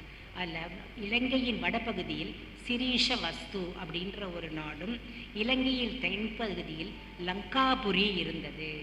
அதாவது லங்காபுரி என்பது, நீங்கள் இலங்கையோட வரைபடத்தை பார்த்தீங்கன்னா தென்பகுதியில் மலைப்பாங்கான பகுதியாக இருக்கும். அந்த மலைப்பாங்கான பகுதிக்கு லங்காபுரி, அதில் இருந்த ஒரு மலைச்சிகரத்தின் மீது தான் ராவணன் இருந்து வந்தான். இதைத்தான் வந்து மகாவம்சமும் சொல்கிறது. அப்போ அது என்னன்னு பார்த்தோன்னா, இலங்கையிலேயே இருக்கிற மகாயான புத்திசம் ஒரு நூல் இருக்குது. மகாயானம்ங்கிறது புத்திசத்தோட ஒரு இது. அது லங்காவதார சூத்திரம்னு பேர், மகாயான லங்காவதார சூத்திரம். இதனுடைய மொழிபெயர்ப்பு இன்டர்நெட்டில் இருக்குது, நீங்கள் படிச்சுக்கலாம். அதில் வந்து கிளியராக வந்து சொல்லியிருக்கு. அந்த இது அது எது வந்து ராவணனுடைய மலையோ, நம்ம திரிகூட மலைன்னு ராமாயணத்தில் சொல்கிறது, அதில் வந்து ராவணனுடைய மலைன்னே சொல்கிறது. அதற்கு இன்னொரு பெயர் ரோகண மலை. பொன்னியின் செல்வனில் அடிக்கடி ரோகண மலை வரும். ஸ்வர்காரோகண மலை அப்படிங்கிறது ரோகணம்னு ஆச்சு. ஸ்வர்க்கத்திற்கு போவது போல அந்த மலையை பார்த்தாலே எங்கேயோ ஸ்வர்க்கத்திலிருந்து தொங்குவது போல, அமராவதியை போல, தேவேந்திரனுடைய நகரத்தை போல மேகங்களால் சூழப்பட்டு அவ்வளோ அழகாக இருக்குமா, அற்புதமாக இருக்குமா. அதனால் அந்த ரோகண மலை வருது. அந்த இடத்துல சித்தார்த்த கௌதம புத்தர் வந்ததாகவும், அவர் வந்தப்ப ராவணனை மேலுலகிலிருந்து ஒரு பூந்தேரில் அவரை வந்து வரவேற்றதாகவும், அவருக்கு இவர் உபதேசம் செய்ததாகவும் அந்த கதை அது சொல்கிறது. இது கண்டிப்பாக புனையப்பட்ட கதை. ராவணன் ஒன்றும் அவன் காலமே வேற, புத்தரோட காலமே வேற. ஆனால் அந்த புத்த மதத்தை பரப்புவதற்கு உபயோகமாக இருக்கும் என்று அந்த மாதிரி ராவணனை கொண்டு வராங்கன்னு தெரிஞ்சிருக்கு. அதுக்கு அவங்க வேறு ஏதாவது ஒரு இடத்துல சொல்லலாம் இல்லையா? ஏன் இந்தியாவிலே ஒரே அங்கேயே யாழ்ப்பாணத்தில் சொல்லலாம் இல்லையா? ஏன் இதுதான் வந்து ராவணனுடைய மலை, மவுண்ட் லங்கா அப்படின்னு ஏன் சொல்லணும்? அது வந்து இலங்கை மலையாக இருந்தாலொழிய சொல்லியிருக்க முடியாது. அப்படி அந்த மலை இருக்கிறது. அதற்கு தற்போதைய காலத்தில் இருக்கும் பெயர் ஆதாம் மலை, ஆடம்ஸ் மவுண்ட் ஆடம் அப்படின்னு பேர். நீங்கள் நெட்டில் தேடி பார்த்தா கிடைக்கும். அதனுடைய உச்சி பார்த்தீங்கன்னாக்க நம்முடைய கைலாசத்துடைய உச்சி மாதிரியே இருக்கும். ராமாயணத்திலே பல இடத்துல ராவணனே சொல்லுவான், என்னுடைய மலை திரிகூட மலை கைலாசத்தை போன்றது என்பான். அந்த மாதிரி இருக்கும். அதை சுற்றியுள்ள பகுதியில் குகையெல்லாம் இருக்குது, அங்கே தான் அவன் இருந்திருக்கிறான். ஆனால் இன்றைக்கி நீங்கள் பார்த்தீங்கன்னா அங்கே மேலே வந்து ஸ்ரீபாதம்னு ஒரு பெரிய பாதம் ஒரு கல்லில் அமைச்சிருக்கு. அதை வந்து இவங்க நினைக்கிறாங்க புத்தருடைய பாதம், ஏன்னா புத்தர் வந்தார் அப்படின்னு. இதை 2000 வருஷத்துக்கு முன்னாடி ஒரு அரசன் கண்டுபிடித்தான். ஒரு அரசன் மேலே போகிறப்ப அங்கே ஒரு பாதத்தை பார்த்து, இது யாரோட பாதம் அப்படின்னா, இந்த பாதம் யார் வைத்தார்கள் என்று யாருக்கும் தெரியாது. ஆனால் இவங்க உடனே இது புத்தரோட பாதம் அப்படின்னு நினச்சிட்டாங்க. நம்முடைய கருத்தில் பார்த்தீங்கன்னா இது ஆதியிலிருந்தே இருக்கிறது என்றால் ராமனுடைய பாதமாக யாரோ வைத்திருக்கிறார்கள். புத்த மதம் வந்த பிறகு புத்திஸ்ட் வந்து அது தங்களுடையது. இன்றைக்கு அது ஸ்ரீபாத மலை என்று சொல்கிறார்கள். இன்றைக்கு அது புத்தர்கள் கையில் தான் இருக்கிறது. ஆனால் அதுதான் வந்து லங்கா மவுண்டன் என்று அவர்களுடைய பழைய நீங்கள் கேட்கலாம், அப்போ அவங்களுக்கு மட்டும் தெரியாதா? நீங்கள் மட்டும் ஒரு புக்கை கொண்டு வந்து கொடுக்குறீங்களேன்னா, இன்றைக்கு ஸ்ரீலங்காவில் மகாயான புத்த மதம் யாரும் பின்பற்றுவதில்லை. அவர்கள் பின்பற்றுவது தேரவாதா என்னும் பகுதி தான் என்ற பிரிவு தான். அதனால் இந்த மகாயான புத்த மதம் வந்து 2000 வருடத்துக்கு முன்பே அழிந்து விட்டது ஸ்ரீலங்காவில். அதனால் இந்த புத்தகத்தை யாரும் எடுத்து படிக்கிறதில்ல. நம்ம தேடுறப்ப தான் நம்மளுக்கு கிடைக்கிறது, ஓஹோ இங்கே தான் வந்து இலங்கை இருந்திருக்கிறது என்று. அந்த இலங்கையில் இருக்கிறதுக்கு வேறு சான்றுகள் என்னன்னு பார்த்தா, அங்கே நிறைய எலும்புக்கூடுகள்லாம் கிடச்சிருக்கு. அதை சுற்றி நிறைய குகைகள்லாம் இருக்குது. அந்த எலும்புக்கூடுகள்லாம் வந்து ஆராய்ச்சி பண்ணி பார்த்தா 30,000 வருடங்களாகவே அங்கே ஏதோ ஒரு மனிதன் இருந்திருக்கிறான். ஆனால் அந்த மனிதன் குள்ளமாக குண்டா கழுத்து இல்லாமல் சாதாரணமாக இருப்பான். அந்த மனிதனோட அமைப்பை பார்த்தீங்கன்னா யக்ஷர்கள், குபேரன் இருக்கான் இல்லையா, குபேரன் ராவணனுக்கு ஸ்டெப் பிரதர். அதாவது ராவணனுடைய அம்மா வந்து 2வது மனைவி. ராவணனுடைய அப்பா வந்து விஸ்ரவஸ் பிராமணர். அவர் மாணவகுலம். மாணவகுலம்னா மனுவின் வழி, நம்மளாம் மாணவகுலம், மனுவின் வழி வந்தவர். அவரை வந்து முதல்ல கல்யாணம் பண்ணிக்கிறது ஒரு யக்ஷப்பெண், அந்த ஊரை சேர்ந்தவள், இலாவிலான்னு பேர். அவளுக்கு பிறந்தவள் தான் குபேரன். நீங்கள் குபேரனோட சிலையை பார்த்துருப்பீங்க, நிறைய பேர் வீட்டில் குபேரனுடைய உருவச்சிலை இருக்கும். அந்த மாதிரி உருவத்தில் தான் இப்பொழுது அங்கே நிறைய எலும்புக்கூடுகள் கிடைத்திருக்கின்றன. அதை பலாங்கொடை மனிதன் என்று அந்த ஆராய்ச்சியாளர்கள் சொல்கிறாங்க. ஏன்னா அந்த இடம் வந்து பலாங்கொடைன்னு பேர், கிடைச்ச கேவுக்கு பேர் பலாங்கொடைன்னு பேர். அப்போ வந்து நீங்கள் யோசிச்சு பாருங்கள், அந்த இடம் இன்றைக்கும் இருக்கான். நீங்கள் கேட்கலாம், இன்றைக்கி அந்த மனிதர்கள் இருக்காங்கன்னா, இன்றைக்கும் அந்த வேடர்கள் வெத்தான்னு சொல்லுவாங்க, ஸ்ரீலங்காவுடைய பழங்குடியினர். ஆனால் இன்றைக்கி நம்மள மாதிரி இருக்காங்க. அவங்களுடைய மரபணு மட்டும் அங்கே கிடச்ச அந்த ஃபாசில்ஸில் இருக்கிற மரபணு மாதிரியே இருக்குது. அதனால் என்னென்னா இவங்க பிற்காலத்தில் கலந்துருக்காங்க, மற்ற மக்களோட கலந்து நம்ம போல் ஆகியிருக்காங்க. பட் ஆரம்பத்தில் அந்த யக்ஷர்கள்லாம் நீங்கள் பார்க்கலாம். நம்ம கோயிலெல்லாம் அந்த வெயிட்டு உத்தரத்தை வந்து தூக்குறதுக்கு ஒரு குள்ளமாக குண்டா ஒரு உருவம் இருக்கும், ஏதாவது ஒன்றத்தை தூக்குற மாதிரி. சவுத் ஈஸ்ட் ஏஷியாவில் பார்த்திங்கன்னா முழுக்க அந்த மாதிரி ஒரு உருவங்கள் தான். இதற்கு நேட்டிவ் வந்து ஸ்ரீலங்கா தான். அந்த மக்களை இந்த ராவணன் வந்து தன்னோட கீழே வந்து, அவங்க தான் ராட்சசர்கள், இந்த ராட்சசிகள், இவங்க வந்து ராவணன் வந்து தன் கீழே வச்சுருக்கான். ஒரு விஷயம், ராவணன் வந்து அப்போ யக்ஷனா அப்படின்னா இல்லை. அவன் அம்மா வந்து அரக்கியர் குலம், கைகசி. அவனுடைய தாத்தாலாம் வந்து பேரை பார்த்திங்கன்னா மாலி, சுமாலி, மால்யவான். இந்த பேரெல்லாம் பார்த்திங்கன்னா ஈஸ்ட் ஆஃப்ரிக்கா, கிழக்கு ஆஃப்ரிக்காவில் வருது. சோமாலி, சுமாலிங்கிறது சோமாலியாக இருக்கலாம், மாலிங்கிறது மாலத்தீவு, மால்யவான்றது மாலவாங்கிற பெயரோடு ஒத்து போகிறது. இவர்கள் அரக்குதல் அப்படின்னாலே மற்றவங்களுக்கு கஷ்டப்படுத்தவன் தான் அரக்கன். அரக்கன்னா அவனு மனுஷன்தான், ஆனால் மற்றவர்களை கஷ்டப்படுத்த, இன்றைக்கி பிருகதாரண்ய உபனிஷத்து அதை பற்றி டிஸ்கிரிப்ஷன் பார்க்கலாம். யாரை கஷ்டப்படுத்துகிறாங்களோ அவங்க அரக்கர்கள். அந்த வம்சத்திலிருந்து வந்தவன் தான் இவன். அப்படின்னவே இவன் வந்து கருப்பாக, உயர்ந்த உடல், நல்ல கருத்த சரீரம், பெருத்த சரீரம் என்று சொல்வதை பார்த்தால் இவன் கருப்பர் இனமாக இருக்க வேண்டும். அந்த கைகசி கிழக்கு ஆப்பிரிக்காவிலிருந்து எங்கள் பொண்ணை தனக்கு மாப்பிள்ளை தேடுவாங்கன்னே கதையில் வரும் உங்களுக்கு ராமாயணத்திலே. அப்புறம் எனக்கு உத்தரகாண்டத்திலலாம் வரும். அங்கே வந்து எங்கள் விஸ்வவஸை பார்த்து கல்யாணம் பண்ணி வைக்கிறாங்க. அவளுக்கு பிறந்த இவன் வந்து எல்லாரையும் அடக்கி, யக்ஷர்களை அடக்கி, அந்த யக்ஷர்களுக்கோ கழுத்தே கிடையாது. ஒரு கழுத்தே இல்லாதவங்க தான் இருக்கிற இடத்துல நல்ல கழுத்தோட, ஏன்னா வால்மீகி இதையும் சொல்கிறார், அவனுக்கு ரொம்ப சிறப்பான கழுத்து இருக்குமா. ஸோ கழுத்தே இல்லாதவன் கழுத்து நல்லா இருக்கிறவனை பார்த்து என்ன நினைப்பான், அவனுக்கு 10 கழுத்து இருக்குப்பா அப்படின்வாங்க. அப்படித்தான் அவனுக்கு தசக்ரீவன் என்ற பெயர் வந்திருக்கும் என்பது என்னுடைய கருத்து. அதனால் தசமுகனாரான் அவன் கருப்பர் இனமாக இருந்திருக்கிறான். ஆனால் அவனுடைய பிரதர் விபீஷணன் கருப்பு இல்லை. ஏன்னா அவனை பற்றியும் சான்றுகள் இலங்கையிலேயே இருக்கு. அவனுக்கு பேர் உத்பலவர்ணன். உத்பல அப்படின்னா தாமரை.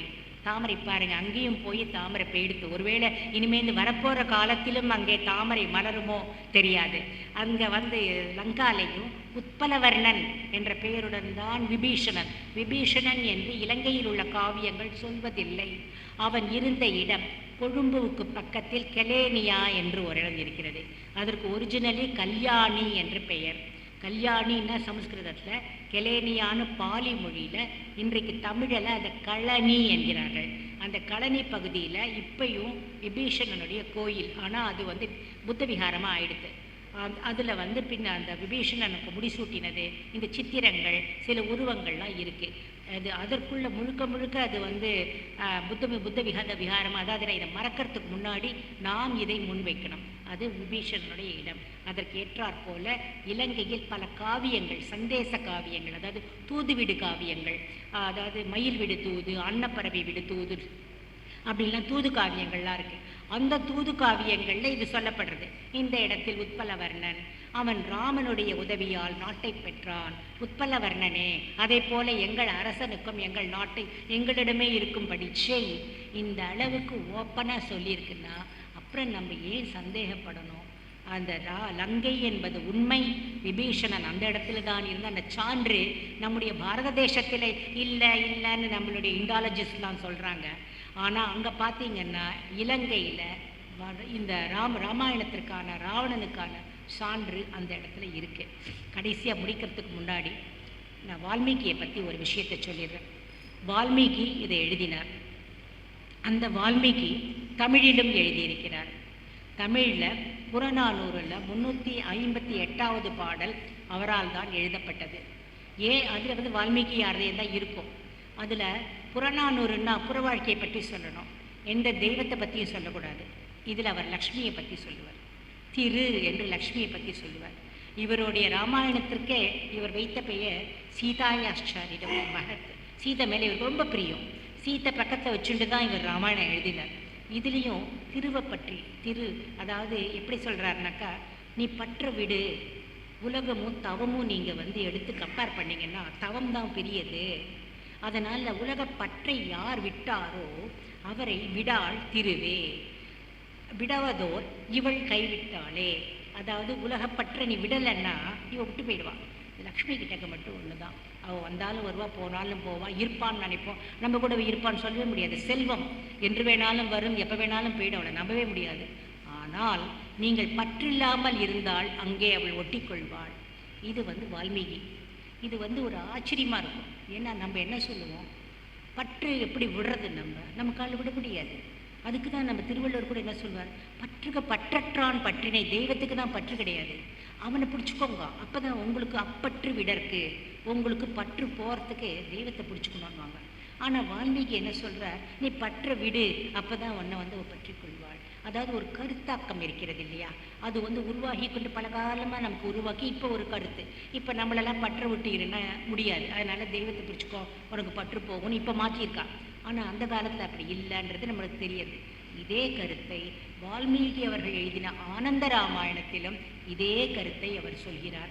அந்த இடத்துல பார்த்தீங்கன்னா ராவணனுக்கு பிறந்த பெண், ஏன்னா இந்த ஒரு கேள்வி எல்லாருக்கும் வரும். இல்லை அந்த ராமாயணத்தில் சொல்லியிருக்கேன், சீத்தை வந்து ராவணனுக்கு பிறந்த பெண்ணாக்கும் அப்படின்னு அந்த கதையை நம்ம கேட்டிருக்கோம் இல்லையா. அதில் எப்படி வரும்னாக்க, அந்த வேதவதியை அவன் துரத்திட்டு போவான், வேதவதி நெருப்பில் விழுந்துருவா, அந்த சாம்பலை எடுத்து அப்படியும் தொடாவும், ஐயோ வேதவதி போயிட்டாளேன்னு பார்த்தா அதில் 4 வைரக்கற்கள் கிடைக்கும். அதை எடுத்துகிட்டு வந்து மண்டோதரி கிட்ட கொடுத்து ஜாக்கிரதையாக வச்சுக்கோன்பான். அது திறந்து பார்த்தா இது லக்ஷ்மியை நம்ம வச்சுக்கூடாது, ஏன்னா நமக்கு ரொம்ப உலக ஆசை உண்டு, இதை கொண்டு போய் யார் ஆசை இல்லையோ அவங்ககிட்ட விடுன்பான். அப்புறம் தான் அதை எடுத்து பொட்டியில் போட்டு ஜனகரோட நாட்டில் போய் புதைக்கிறானா. ஜனகருக்கு தான் லக்ஷ்மி கண்ணப்பட்டா, சீதை கண்ணப்பட்டா. ஏன்னா அவருக்கு பற்று கிடையாது, எல்லாத்தையும் விட்டவர் கர்மயோகி. அதைத்தான் கிருஷ்ணனும் வந்து பகவத்கீதையில் சொல்லுவார், கர்மயோகியாக. ஸோ இப்படிப்பட்ட ஒரு கருத்தாக்கத்தை கொடுத்த வால்மீகி தமிழில் எழுதியிருக்கிறார். அது மட்டுமல்ல, வான்மீகம் 16 என்று எழுதி ஒரு சித்தராகவும் இருந்திருக்கிறார். இதை மறுபடியும் பார்த்தீங்கன்னா போகர் சொல்கிறார். போகர் 7000-ல் 5924வது பாடலில் இந்த வால்மீகி பிறந்த நாள் நட்சத்திரத்தை சொல்கிறார். அதை படித்த உடனே நான் ஷாக் ஆகிட்டேன், நீங்களும் ஷாக் ஆவீங்க. ஏன்னா அதில் அவர் சொல்கிறது என்னன்னா, புரட்டாசி மாதம் அனுஷ நட்சத்திரத்தில் வால்மீகி பிறந்தார். நாம் வாழும் இந்த சமகாலத்தில் ஒரு மாமனிதர் அதே புரட்டாசி மாதம் அதே அனுஷ நட்சத்திரத்தில் பிறந்து ராமனை வெளிக்கொண்டு வந்தார். யார் அவர்? நம்முடைய மதிப்பிற்குரிய பிரதமர்.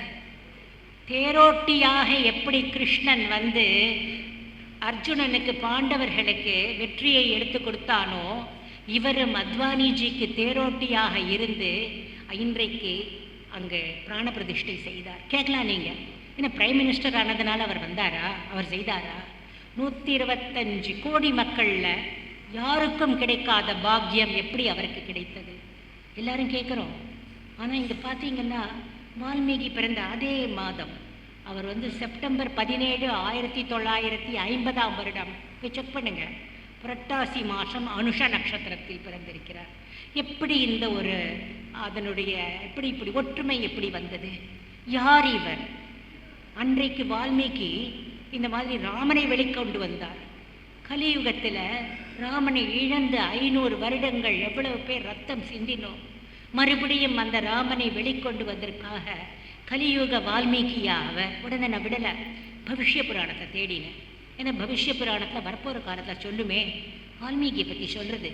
வால்மீகியை பற்றி சொல்கிறப்ப வால்மீகி மீண்டும் பிறந்து ராமாயணத்தை மக்களுடைய மொழியில் கொடுப்பார். உடனே துளசிதாசராக அவர் அவதாரம் எடுத்திருக்கிறார்.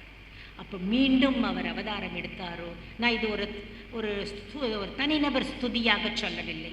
இந்த ஒரு ஒற்றுமை எப்படி அமைந்தது, அந்த ஒரு ஆச்சரியத்தை உங்களுடன் நான் பகிர்ந்து கொண்டு இந்த என்னுடைய பேச்சையும் முடித்து கொள்ளலாம் என்று நினைக்கிறேன். ஏதேனும் கேள்விகள் இருந்தால் கேட்கும். கேள்விகள் இருந்தால் கேட்கலாம். இருக்கலாம். ஆனால் அதே ராமாயணத்தில் ஒரு இடத்துல ஹனுமன் சுக்ரீவன் கிட்டக்க சொல்கிறான், வானரமே, என்ன வானரம் போல் பிஹேவ் பண்ணுற? யாராவது அப்படி பேசுவாங்களா? வானரமாக தானே பிஹேவ் பண்ணோம். என்ன நீ குரங்க போல் பேசுகிறியே, குரங்க போல் நடந்துக்கிறியே, நீ ஏன் கேட்குறான்? அந்த கேள்வி வருதில்லை? நீங்கள் ஒரு எக்ஸாம்பிள் சொல்கிறீங்க. ஓகே, அது உங்களுடைய கருத்து, உங்களோட கருத்து. நான் கொடுத்தது இன்ஸ்கிரிப்ஷன் அண்ட் எவிடன்ஸ். அதாவது அந்த வம்சத்தில் வந்தவர்கள், பப்புராக்கள், பலிபுரா, ஆதிவாலி வம்சத்தில் வந்தவர்கள். அப்போ அவர்கள் யார் அப்படின்ற கேள்வி வரணும். மனிதர்களாக தானே புலிகேசியை கல்யாணம் பண்ணிட்டு இருக்கா. அப்புறம் ததிகன் என்பவர் ததிமுகன்ற மாதிரி அப்போ ததிகன் இருந்திருக்கிறார். நீங்கள் அந்த புத்தகத்தையும் எடுத்து பாருங்கள். அதனால் இன்னொன்று அந்த ஒரு பர்டிகுலர் பீரியடில் தான் அவங்க இருந்திருக்காங்க. அதற்கு முன்னாடியும் வானர்கள் இருந்ததற்கு எந்த ஆதாரமும் கிடையாது. அதற்கு பிறகும் வானர்கள் இருந்ததுக்கு ஆதாரம் கிடையாது. அதனால தான் ஒரு பெரிய கேள்வி வருது, எப்போ வந்ததா, எப்போ இருந்தார்கள், எப்படி இருந்தார்கள் என்ற கேள்வி வருகிறது. இன்னொன்று வனத்தில் இருக்கும் நரர்கள் என்று தங்களை கூறிக்கொண்டிருக்கிறார்கள். அதுதான் இன்னொரு விஷயமும் நான் சொல்கிறேன் பாருங்கள்.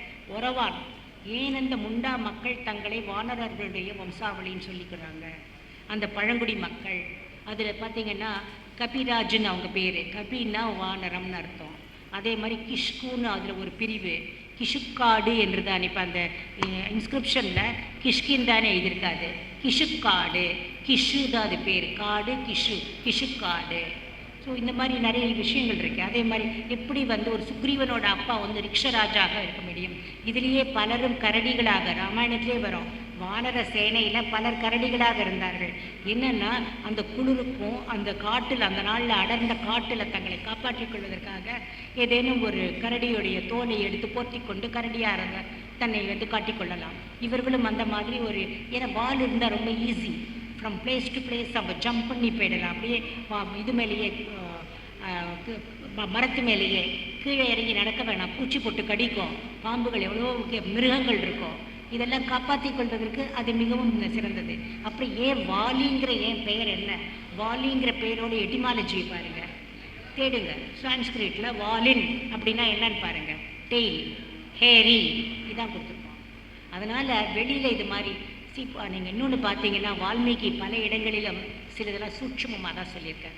ஒரு முக்கியமான கருத்தை நான் சொல்கிறேன். அக்னி பரீட்சை நடக்கவே இல்லை. அது அதை வால்மீகியாக எழுதினது. இது எதை வச்சு சொல்கிறேன்னா, மகாபாரதத்திலேயும் ராமாயணம் சொல்லப்படுறது யாரால? சாதாரண ஆளால் இல்லை, மார்க்கண்டிய மகரிஷியால். பாண்டவர்கள் கிட்டக்க வனத்தில் இருக்கிறப்ப வனவாசம் வனப்பருவத்தில் வருது. நீ கவலைப்படாது, யுதிஷ்டன் ரொம்ப ஃபீல் பண்ணுவான், ஏன்னா இப்படி கஷ்டப்படுறேனே. ராமன் கூட கஷ்டப்பட்டான்னு அப்போ சொல்ல வர இடத்துல இந்த இடம் வரப்ப அங்கே சீதை ஐஷன் வந்தாச்சு. சீதை நீ ஒரு மேலே ஒரு தப்பு இல்லை அப்படிங்கிறபடி நீ சொல்லணுன்னா அவள் ஒரு பிரதிஜை பண்ணுறான். வெறும் பிரதிஜை தான் பண்ணுறான். நான் பஞ்சபூதத்தின் மேலும் பண்ணுறான். நான் அக்னியின் மீது, வாயுவின் மீது, பிருத்திவியின் மீது, ஒவ்வொன்றத்தின் மீதும் நான் பிரதிஜை செய்தேன்னா அவ்வளோதான் அங்கே வருது. அதே போல் இன்னொரு இடத்துலையும் வால்மீகி நான் வேற ஏதோ ஒன்று சொல்லியிருக்கேன். அது என்னன்னா, சமுத்திரத்தை இவர்கள் கடப்பதற்காக அங்கே தர்பாசயனத்தில் இருக்கிறப்ப நேரையே சமுத்திரராஜன் வருகிறான்னு. அது யாரும் நம்ப மாட்டோம், பகுத்தறிவுக்கு ஒவ்வாதது. சமுத்திரராஜன் ஒருத்தன் வரான், அவன் இந்த மாதிரி கடல் போய் வழிவிடுங்கிறான். உடனே நீ பாரு, அவங்களுக்கு உன்னோட பிரம்மாஸ்திரத்தை அந்த இடத்துல கெட்டவங்க இருக்காங்க, அவங்க மேலே போடுனா எல்லாரும் ராமனை திட்டுவாங்க. இல்லை, ராமனுக்கு வேறு வேலை இல்லையா, எல்லாரையும் போட்டு அடிக்கிறதா? ஆனால் அங்கே மகாபாரதத்தில் மார்க்கண்டேயர் சொல்வார், சொப்பனத்தில் வந்தான்னு வரும். அதுக்கு என்ன சொல்கிறீங்க? அப்போ மகாபாரத காலத்தில் உள்ளதை உள்ளபடி ஏற்றுக்கொள்கிற மனப்பக்குவம் மக்களுக்கு இருந்தது. அந்த சமுத்திரராஜன் சொப்பனத்தில் வந்தான்னா ஒத்துண்டாங்க. ஆனால் ராமன் இருந்த காலத்தில் அவனை பெருசாக காமிக்க வேண்டிய அவசியம் வால்மீகிக்கு இருந்தது. ஆஹா, அவன் தெய்வமாகட்டும். ஏன்னா முன்னாடியே உங்களுக்கு வருமே, விஷ்ணு வந்து அங்கே பேசுகிற மாதிரி. அதுக்கப்புறம் தானே ராமர் பிறக்கிறதே. அதெல்லாம் எப்படி நிஜமாக இருக்க முடியுமா? நிஜமாக இல்லை, நடந்திருக்கும். ஆனால் மனிதர்களுக்கு தெரிந்த அளவுக்கு நடக்காது. அந்த மாதிரி அவர் உருவாக்குகிறார். அதே போல் அக்னி பரீட்சையும் அங்கே நடக்கலை. அவளுக்கு அந்த ஒன்று சொல்கிறேன், நான் டேட்டிங் பண்ணி முடிச்சாச்சு. அது இப்போ துஷ்யந்த் ஸ்ரீஜாஜி அவர் வந்து ஒரு ராமாயண புக்கு போட போகிறார். அதில் வந்து நான் கொடுத்த டேட்டிங் தான் யூஸ் பண்ண போகிறார். அவரதும் நானும் தான் டிஸ்கஸ் பண்ணி தான் எல்லா டவுட் வந்தாலும் பழைய கமெண்ட்ரிஸ்லாம் எடுத்து இதில் அப்படி தான் கொடுத்துருக்காளா எல்லாம் நான் பார்த்தது. அதில் பார்த்தீங்கன்னா என்றைக்கு அப்போ தான் டவுட் வந்தது, என்றைக்கு அவள் வந்து அக்னி பரீட்சை செய்தா. மற்றதுக்கெல்லாம் டேட்டு நட்சத்திரம் இதெல்லாம் வரிசையாக பார்த்துட்டே வரும். இவ்வளோ சீதைக்காக இவ்வளோ முயற்சி எடுத்து போனவன் அங்கே ராவணனை கொன்ற உடனே சீதையை கூப்பிட்டுக்க மாட்டானே, ஏன்? அந்த கேள்வி வந்தது. அதுக்கப்புறம் வந்து அவனுக்கு தகனம் பண்ணிவிட்டு அதுக்கப்புறம் வந்து விபீஷணனுக்கு வந்து முடியை கொடுத்தாவிட்டு அதுக்கப்புறம் தான் நிதானமாக தான் சீதை ஐஷன் வருவான். அதுவே வந்து ஒத்து வரலை. நான் அவர்கிட்ட பேசினேன், இது என்ன ஒவ்வாததாக இருக்கிறது, இது என்ன டேட்டுன்னு என்னால் குறிக்க முடியலையே. அப்போ பார்த்தா தான் தெரியறது, ராவணனை கொன்றது ஒரு வளர்பிறை சஷ்டி. ஆனால் இவர் இங்கே பரத்வாஜ ஆசிரமத்துக்கு வந்தது பஞ்சமி, வளர்பிறை பஞ்சமி. அப்போனா 1 மாதம் ஆயிருக்கு நிதானமா. அப்போ புஷ்பக விமானம்லாம் பறந்தெல்லாம் ஒன்றும் வரல. அதையும் அவர்கிட்ட சொன்னேன், ஐயோ இந்த டேட்டை பார்த்தோன்னா அப்படி இருக்கே. அப்போ வால்மீகி மறைவாக சொல்லுகிறார், நீங்கள் யோசிக்க வேண்டும். வேர்ட் பை வேர்டு வெறும் அர்த்தத்தை மட்டும் பார்க்காம ஆன்மீகத்தை மட்டும் பார்க்காம பல கோணங்களிலும் பார்க்குறப்ப வேற விஷயம் மறைந்திருக்கிறது. அது மாதிரி அக்னி பரீட்சை நடக்கலை. ஏன்னா ஆனால் அவர் வந்து இந்த ராமாயணம் எழுதுகிறப்ப ஆல்ரெடி சீதை வந்துட்டான். அவர் மனசு ரொம்ப கஷ்டமாக தான் இருந்திருக்கு. ஏன்னா அபவாதத்தை ஏற்றுக்கொண்டு வந்தாள். அவளுக்கு அந்த அபவாதம் இந்த உலகத்தில் என்றென்றைக்கும் இருக்கக்கூடாது என்று அந்த ராமாயணத்தில் அவள் ஆல்ரெடி அதை வந்து அக்னி பரீட்சை பண்ணதாக ஒரு இது வந்து கொண்டு வந்திருக்கிறான்றது தெரியுது. பட் அதையும் மீறி அந்த அன்னைக்கு போய் அங்கே போகிறப்ப அந்த லெப்பக்குச்சர்கள்லாம் சொன்னதுக்கப்புறம் ராமனும் கூப்பிட்றான். அங்கே போனோன்னு பார்த்தான்னா மறுபடியும் ராமனுடைய வாயில் வந்து சரி வந்துட்டு கேட்டுட்டான். அவளுக்கு மனசு பொறுக்கலை, போயிட்டான். இதுதான் ஆயிருக்கு. இது வந்து நமக்கு கஷ்டமாக இருக்கும். அதாவது நீங்கள் இதுக்கு நான் ரொம்ப ராமபக்தி, எனக்கு ஏதாவது நான் ராமராமா தான் வரும் வாயில். அடிபட்டுண்டா கூட ராமராமா, இதுக்கு நான் சொல்கிறேன். அது வேறு இது வேறு. நீங்கள் அதை என்ன நடந்தது, ஏனென்றால் இன்றைக்கு இருக்கிற காலகட்டத்தில் இது இப்படித்தான் நடந்தது என்று சொல்ல வேண்டிய கட்டாயத்தில் நாம் இருக்கிறோம். இல்லாட்டா நம்முடைய இந்த இதிகாசத்தையே அழித்து விடுவார்கள், அவர்கள் உருமாற்றி விடுவார்கள் என்ற நிலைமை இருக்கா இல்லையா? ராவணனை புகழ்ந்துட்டு இருக்கிற காலகட்டத்தில் நம்ம வாழறோம் இல்லையா? அதனால் உள்ளதை உள்ளபடி சொல்கிறதுல எப்படி மகாபாரத காலத்தில் அந்த தேவையில்லை, உள்ளதை உள்ளபடி சொன்னார்கள். அது சொப்பனம்னா அது அக்னி பரீட்சைன்னா அக்னி பற்றியே வரல. அவள் அதை பிரதிஜை எடுத்த உடனே ஐஷன் போய்ட்டு ரொம்ப குஷியாக 2 பேரும் வால்மீகி ராமாயணத்திலே பார்க்கலாமே. இந்த மாதிரி பண்ணியிருந்தான்னா ஒருத்தர் வருமா வராது அவர் பொண்டாட்டிக்கு சொல்லுங்க. அவள் என்னதான் சகதர்மச்சாரணியாக இருக்கட்டும், புருஷனோட தர்மத்தை நான் பின்பற்றுவளாக இருக்கட்டும், என்னை வந்து கேள்வி கேட்டுட்ட பாரு, கோவம் வருமா வராதா? அதாவது ஒரு மனித இயல்புக்கு ஏற்றாற்போல் அந்த விஷயம் இல்லையே, அந்த கேள்வி வருதே. அதெல்லாம் வச்சு அதே மாதிரி இந்த டேட்டிங் ஏன் உடனே போய் அந்த சீதையை அழிச்சிட்டு வரல? அதானே நம்ம எதிர்பார்க்கறது. ஐயோ சீதைக்காக தானே அத்தனையும் போகிற, ஓடி போய் அழிச்சுன்னு வந்துரு. பண்ணலையே, உடனே பண்ணலையே, ஏன்? நிதானமாக தான் பண்ணியிருக்காங்க. அப்போ இதெல்லாம் ஒன்றுமே நடக்கலை. அது வந்து மகாபாரதத்தில் பார்க்குறோம். அதனால் என்னோடய புத்தகத்தில் எழுத போகிற புத்தகத்திலையும் மகாபாரத வெர்ஷன், ஏன்னா மகாபாரதமும் இதிகாசம், இது இவ்வாறு நடந்தது. நான் வந்து எடுத்துக்கிறதானா ஒன்லி வால்மீகி ராமாயணம், வியாச மகாபாரதம் தான் எடுத்துப்பேன். மற்றதெல்லாம் ஏதோ மாறி இருக்கலாம். இதில் சொல்லப்பட்டது உண்மைதானே, இதில் இவ்வாறு சொல்லி இருந்தால் அது உண்மையாகத்தானே இருக்க முடியும். தெரியல. இன்னும் ஒரு கேள்வி வரல. ராவணன் வரல. வால்மீகி அப்படி சொல்லலை. நான் வந்து மற்ற இது நான் எடுத்துக்கல. வால்மீகி ராமாயணம் தான் நம்மளுக்கு எவிடன்ஸ், அதாவது அதான் நம்மளுக்கு அத்தாரிட்டி. வால்மீகி ராமாயணத்தில் எப்படி வரும்னா, அவர் 25 நாள் நான் ஒரு ஹோமம் பண்ணுறேன்னு ஜனகர் சொல்லுவார். கரெக்டாக அதுக்கான 4 நாள் முன்னாடி போய் விஸ்வாமித்திரர் அழிச்சுட்டு போகிறார். அழிச்சுட்டு போனோடனே நான் என்கிட்ட ஒரு சிவதனுஷ் இருக்குது, எல்லாரும் வந்து பார்த்துட்டு போனால் யாராலையும் தூக்க முடியல, அந்த பழைய கதை நீங்கள் பார்க்குறதுனா பாருங்க ஒன்று. மறுநாள் காலையில் காமிக்கிறார், இவர் எடுத்து பண்ணுறார், அதோட முடிஞ்சிருக்கு. அது வந்து சுயம்பரம் மாதிரி ஒரு 10 பேர் ஐஷன் வந்து அந்த மாதிரிலாம் வால்மீகி சொல்லலை. ஆனால் ஒரு அரசன் வந்து ராவணன் சுயம்பரத்துக்கு வந்ததாக இந்த 6 காண்டங்களில் சொல்லவில்லை. 6 காண்டம், யுத்த காண்டம் மட்டும்தான் நம்ம மெயினாக நம்ம எடுத்துக்கிறோம். உத்தரகாண்டமும் அவர் தான் எழுதியிருக்க வேண்டும் என்று ஒரு இது இருக்குது. யுத்த காண்டம் வழியில் எந்த இடத்துலையும் அந்த மாதிரி வரல. ஸ்ரீபாதம் அப்படிங்கிறது ராமர் தான் இருக்கும் அப்படின்னு நம்ம ஏதாவது முயற்சி எடுத்து நம்முடைய பிரதமர் செய்ய முடியுமான்னா காலம்தான் பதில் சொல்லும். அது தெரியாது. முதல்ல வந்து இலங்கையில் இருக்கிறவங்களுக்கு இந்த விஷயம் தெரியணும். நான் வந்து அந்த என்னோடய புத்தகத்திலையோ இல்லாட்டா அதை பற்றி நான் எழுதின என்னுடைய கட்டுரைகளிலேயோ பார்த்தீங்கன்னா அங்கே ஆர்கியலாஜிக்கல் எஸ்கவேஷன் நடக்கணும், இலங்கை கவர்மெண்ட்டு அதை செய்யணும். ஆனால் உண்மை நடந்தது என்னன்னா, இலங்கையில் பல காலமாக ராவணனை டிசோன் பண்ணிட்டாங்க. ராவணனை ஐயோ, ஏன்னா அரக்கனை யாராவது நம்ம ஆளுன்னு சொல்லிப்பாங்களா, நம்ம மாடல் ஆளுங்களான்னு அப்படி சொல்லிப்பாங்க. இலங்கையில் பல காலமாக அந்த மாதிரி சொல்லவில்லை. இன்றைக்கு 2500 வருடங்களுக்கு முன்னால் விஜயன் வந்த பிறகு கம்ப்ளீட்டாக அதுக்கப்புறம் வந்து புத்திசம் தான் வந்தது ரொம்ப அதிகமாக. அதனால் வர முடியல. இல்லை, அது ராஜராஜ சோழனுடைய மனைவி, அதை வந்து அவளை வந்து ராஜேந்திர சோழன் அந்த கோயில் கட்டுறான். இல்லை, சோழர் காலத்தில் ஒரு கோயில் இவங்க கட்டுறது, ராஜராஜ சோழனுடைய மனைவியோட அம்மா நினைவில் ராஜேந்திர சோழன் கட்டுகிறாங்க. இல்லை, அன்றைக்கு இது ராஜா காலத்தில் பண்ணியிருந்தா முடியும், ராஜா காலத்தில் பண்ணியிருந்தா முடியும். இன்றைக்கு இருக்கிற காலகட்டத்தில் முதல் படி நான் சொல்கிறேன். இந்த புத்தகம் நான் எழுதுகிறேன், நீங்களும் கூடிமான மட்டும் வெளியில் எல்லார்கிட்டையும் இந்த செய்தியை பரப்புங்கள். மறுபடியும் அது பேர் சொல்கிறேன், மகாயான லங்காவதார சூத்திரம், அந்த புக்கு பேர்.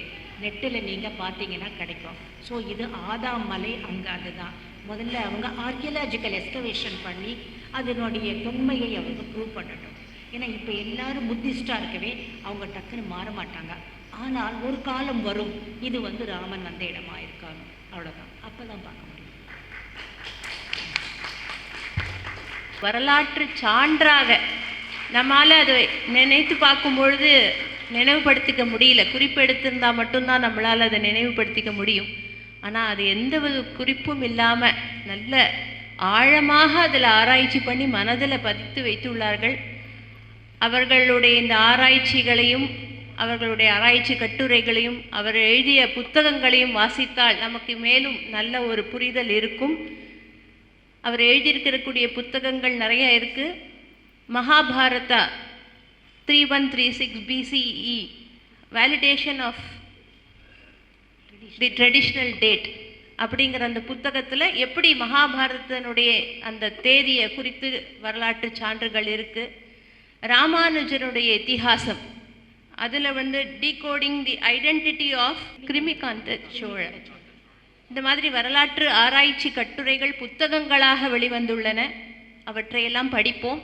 நிறைய பேர் இங்கே வந்திருக்கவங்க அவங்களுடைய யூடியூப் சேனலுடைய ஒளிபரப்பு ஆடியோ பதிவுகள் வீடியோ பதிவுகள்லாம் கேட்டிருப்போம். இன்னும் நிறைய விஷயங்கள் இதில் தெரிஞ்சுக்கணும். இன்றைக்கு அதற்கு ஒரு வாய்ப்பாக நமக்கு இங்கே அமைந்தது, ரொம்ப மகிழ்ச்சி. அவர்களுக்கு மீண்டும் ஒரு முறை விவேக பாரதியினுடைய மகிழ்ச்சியை தெரிவித்துக் கொள்கிறோம்.